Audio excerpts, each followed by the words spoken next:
I landed, he texts me, and I feel the ground underneath my feet once again. It's 4 a.m. in Los Angeles, both too late and too early. But in the 4 years we've been together, 3 of them married, I've never been able to sleep while Leo is in the air.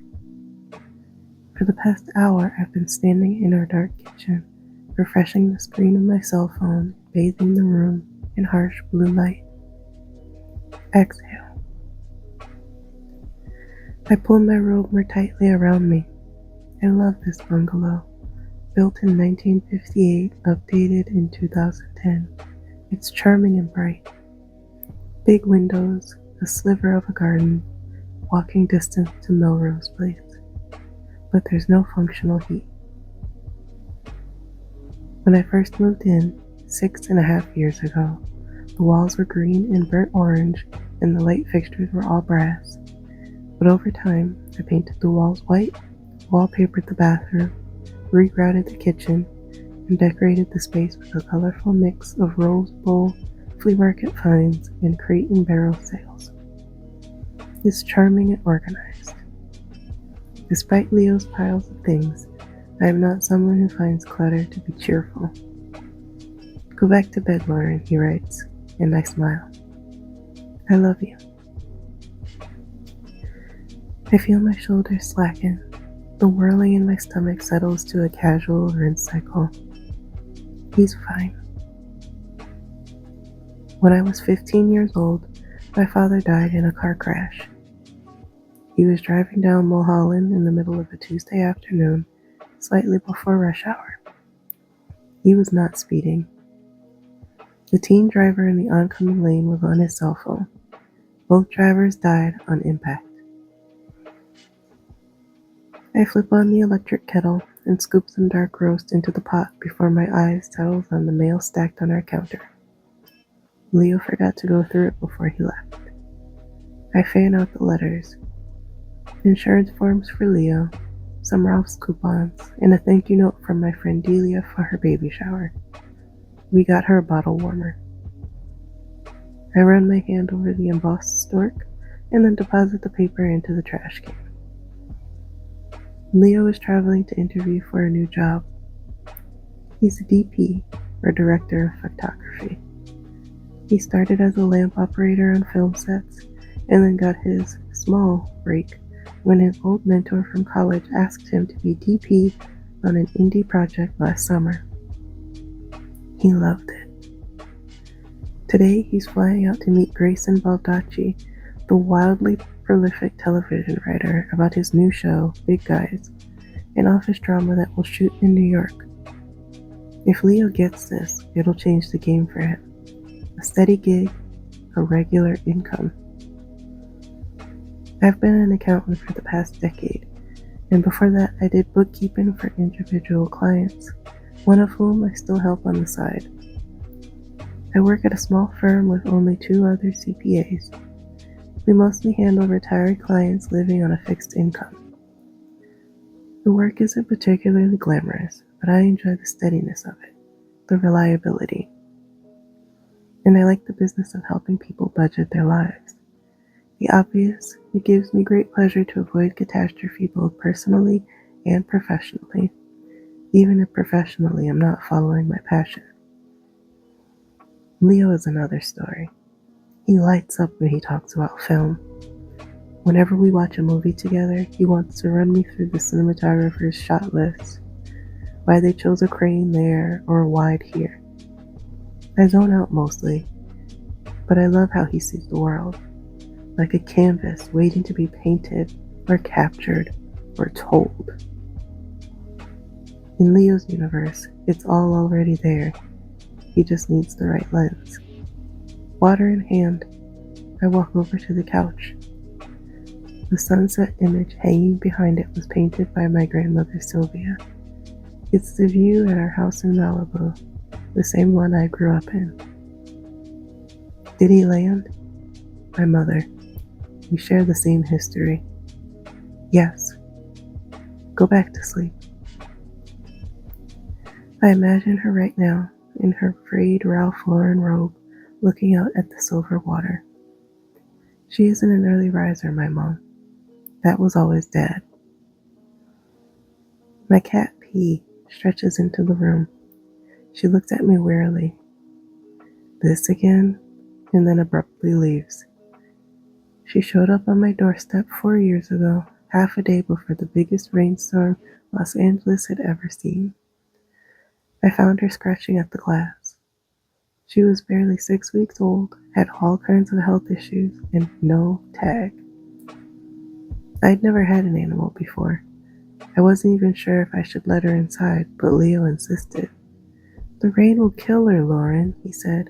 We're bringing her in. She explored every nook and cranny of our bungalow and then promptly fell asleep on the rug. I knew before I went to bed that night that she was ours. I started to smell the beans and looked down to see my cell phone vibrating on the counter. Leo is calling. You're not sleeping, he says. I can always tell what kind of mood he's in by his voice. Leo is gregarious by nature, far more social than I am. But when it comes to our relationship, he's soft-spoken and gentle. Right now he seems chipper, but then again, it's almost 8 a.m. where he is. I imagine him rolling off the flight in his sweatpants and black t-shirt, his backpack on his back, duffel in hand, a hoodie slung over his shoulder. Some bagel dust down his front. He'll have slept too. Leo can sleep anywhere. You're the one calling, I say. Truth be told, I'm surprised. Leo is never on his phone. At home, that makes him a great husband. Super present, rarely distracted.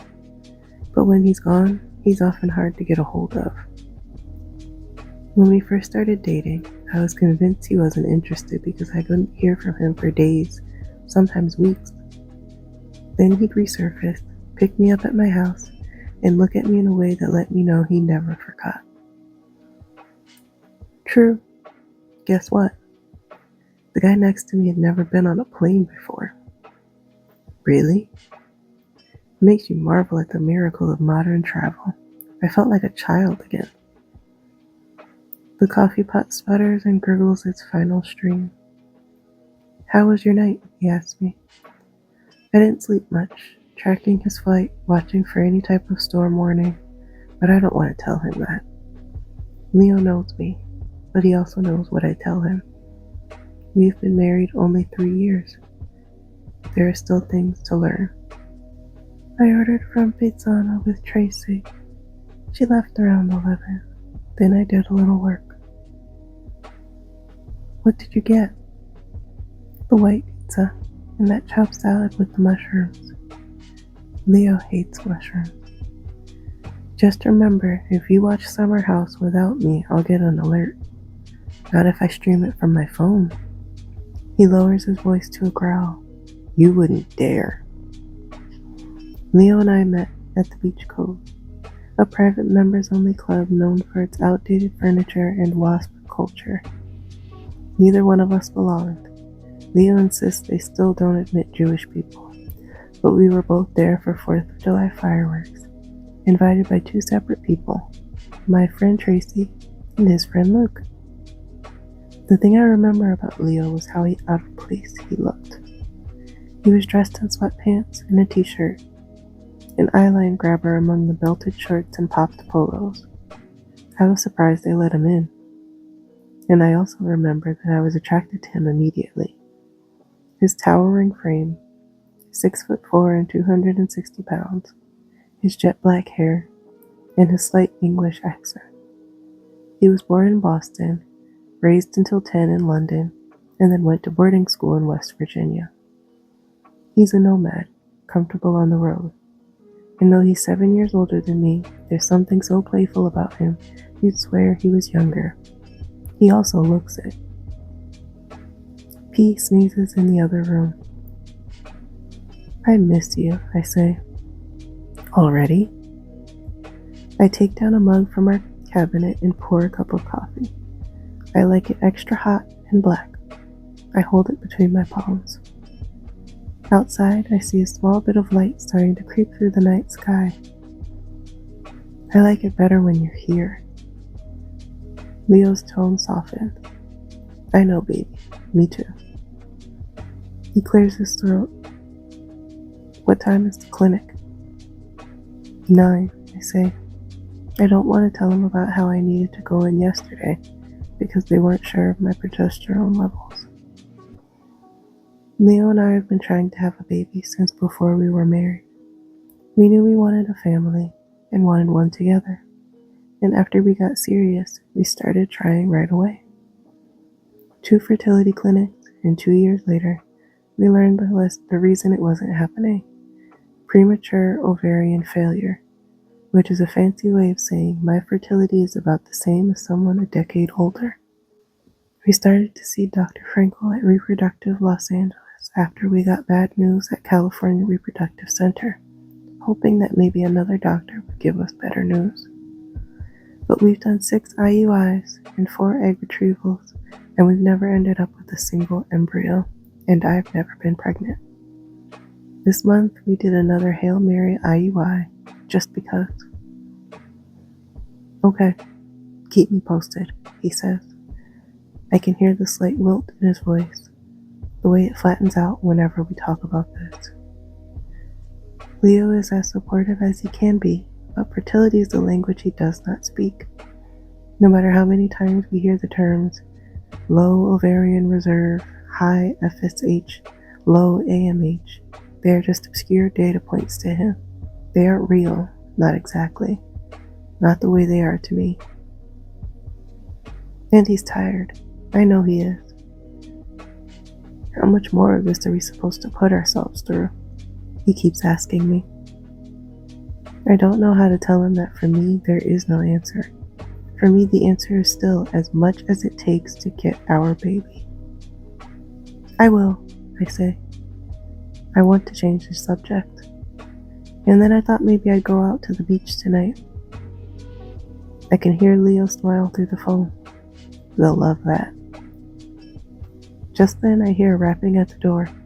I startle and some coffee spills. I look over and see him waving through the glass. Jesus, I say. What? Yes. I lift my hand to wave and mime that I'm coming to open the door, but he's already pulling out his keys. It's not even 5 a.m., Leo says. Okay, I'll let you go. I love you. Tell your dad he was wrong about the Lakers and I owe him.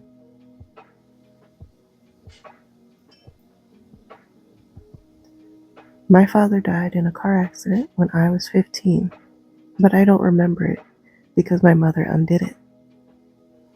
She was 47 when she used her silver ticket, the holy grail of gifts. All the women in my family get one, a single do-over, a chance to go back and make a different choice, unfurl a coil. My great-grandmother was 7, or so the story goes. I never knew her. She died when I was just 2 years old, but the way I heard it all those years ago felt like a fable. Her parents were poor, and her father worked as a cobbler in Odessa. The Jewish population in 1920s Ukraine was rapidly declining. Our family had missed out on much of the wealth and stability the community had enjoyed prior to the anti-Jewish pogroms that accompanied the Russian Civil War. Some families fled to other regions, but there were rumors of attacks all over the country. Nowhere was safe. There was instability and violence everywhere, but Odessa remained a center of artistic expression. It wasn't safe to be a practicing Jew, and yet there were so many still there. My great-grandmother was a good student and a quick study, and she started working in her father's shop when she was just 5 years old. Her mother suffered from migraines and was bedridden most of the time, and so Irina would do the deliveries for her father. They were always late at night, as it was the safest time to be out, and being small and young, she could slip by unnoticed. She'd been taught to hide and could conceal herself behind nearly anything if need be. One night she was out bringing a pair of shoes to the neighborhood curmudgeon, a woman named Hinda who lived just on the outskirts of town. Hinda was mean to children, scowled at her neighbors, and rarely left the house. It was rumored that her body was dotted with boils and her hair was made of snakes. She covered her hair, as many observant Jews did, so no one could be sure. Nevertheless, Irina's father gave strict instructions. Hinda is a paying customer and she is to be treated with respect and kindness.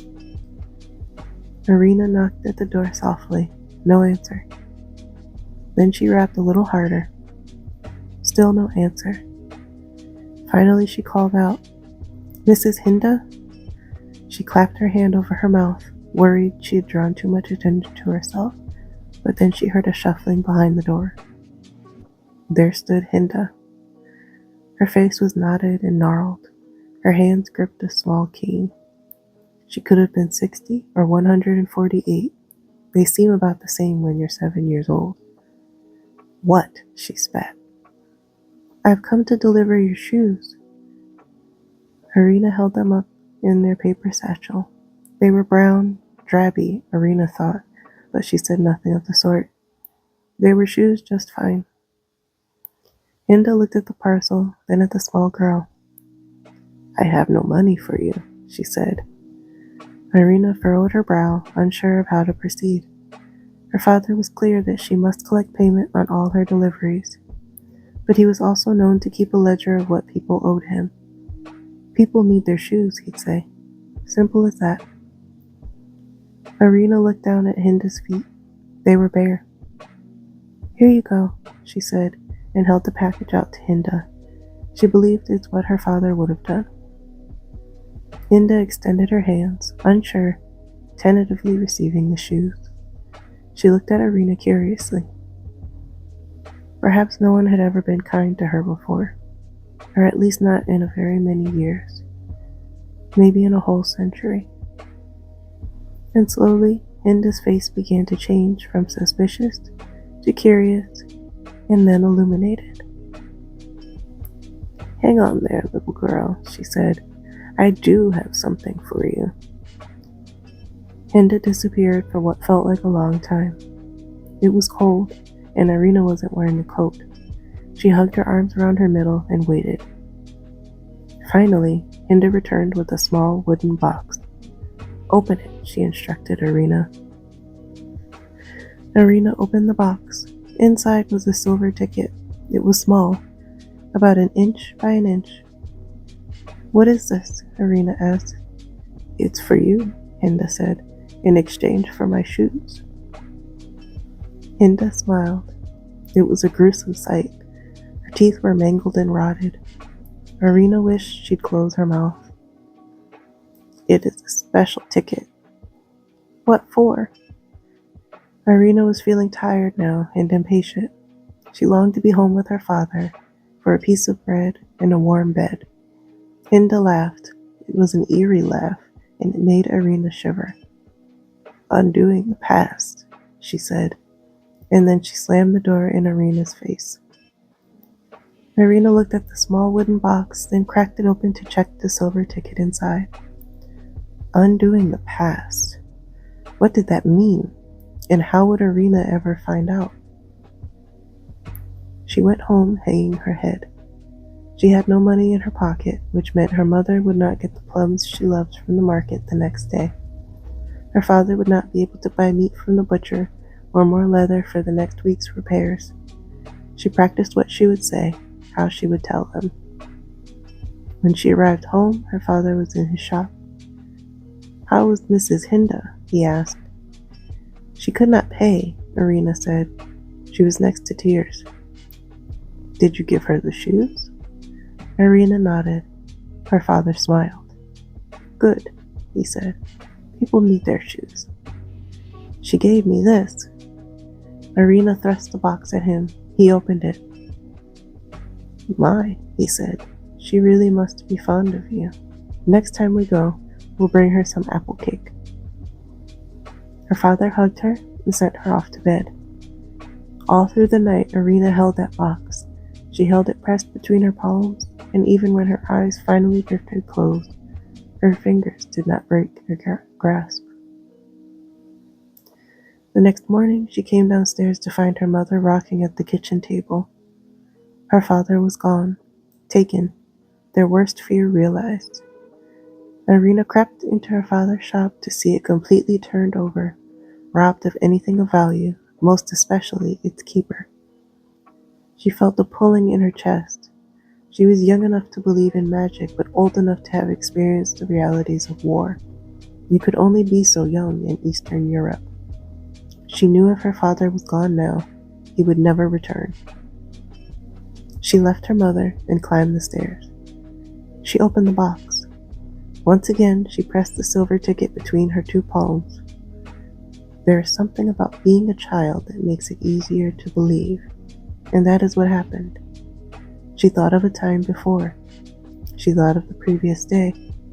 She thought of her father's dirty apron and oiled hair and thick beard. She thought of his blackened fingers and long, toothy smile.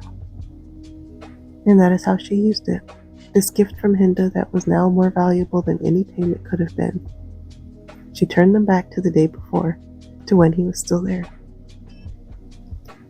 That same night, on Irina's guidance, their family hid in the small attic above Irina's room. The shop was looted, but nothing of value was taken, because nothing of value was there. The ticket was a miracle. Her father's belief in her, the second silver dollar. You saved us, her father would tell her. You brilliant, blessed child. Irina kept the wooden box, now empty of the ticket that had come in it, in that attic room that saved her. She took it with her when she came to America, too. Afterward, the ticket reappeared in the wooden box with each woman born. There was a new one when my grandmother wailed and stretched in Irina's arms, and another when my mother came in the middle of the first California snowstorm in 35 years. And then mine, tucked in the safe at 31382 Broad Beach Road, never touched. I knew from a young age I had this ticket, and I also knew that things I could never imagine now would come into my life, and it was my job to decide which of them all was worthy of taking back.